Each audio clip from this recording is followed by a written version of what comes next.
Les enseignements qu'on peut tirer de ce Réinventer Paris 2, qui était quand même un concours très particulier, puisqu'on s'intéressait à des délaissés urbains, à des sous-sols, à des parkings, à des tunnels, à des sous-faces de périphériques ou à des sous-faces de métro aérien, c'est que d'abord, il y a beaucoup de projets innovants qui s'intéressent à ces endroits très particuliers de la ville. Que d'ailleurs certains de ces projets ne sont pas portés par des promoteurs immobiliers, ils sont portés soit par des architectes, soit par des utilisateurs finaux, que ces utilisateurs finaux soient un spécialiste de la vinification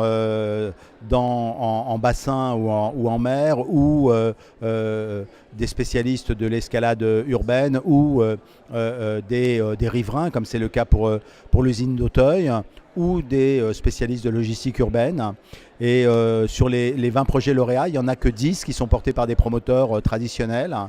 et 10 qui sont portés par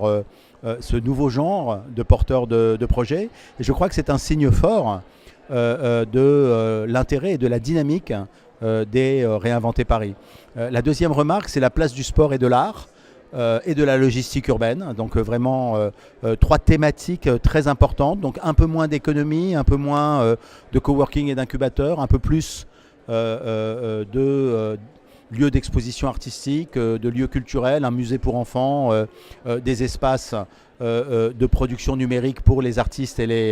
les artisans, et puis un très grand projet artistique pour l'esplanade des Invalides. Donc nous avons là des choses très intéressantes, un projet absolument magnifique sur le sport et le handisport, un bâtiment entièrement dédié aux sportifs handicapés dans la perspective des Jeux Olympiques, sur le site de la Marseillaise. La musique est également à l'honneur, avec 2 sites, dont l'un dans le 11e arrondissement, qui sera mis à la disposition des professionnels pour des enregistrements de très grande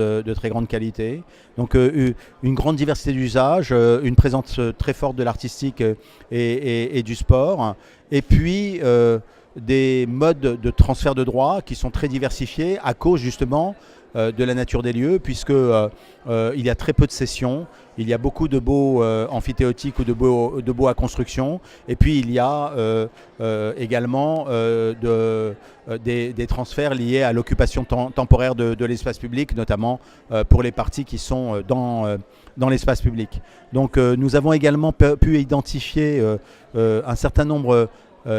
de problèmes, ou en tout cas de nécessité d'intervention. Si je prends l'exemple du tunnel de l'Étoile, nous nous sommes rendus compte que le projet devait être étendu à l'espace sous-sol qui relève de la propriété de l'État, que la ville et l'État devaient collaborer pour avoir un projet d'ampleur d'accès à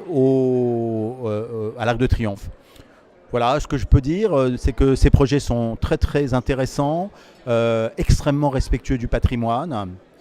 que le fait de ne pas démolir a été respecté par tous les architectes, que les matériaux biosourcés, en particulier le bois, sont à l'honneur, et que le réemploi est également très présent dans la problématique des architectes. Et donc cet appel à projet montre la voie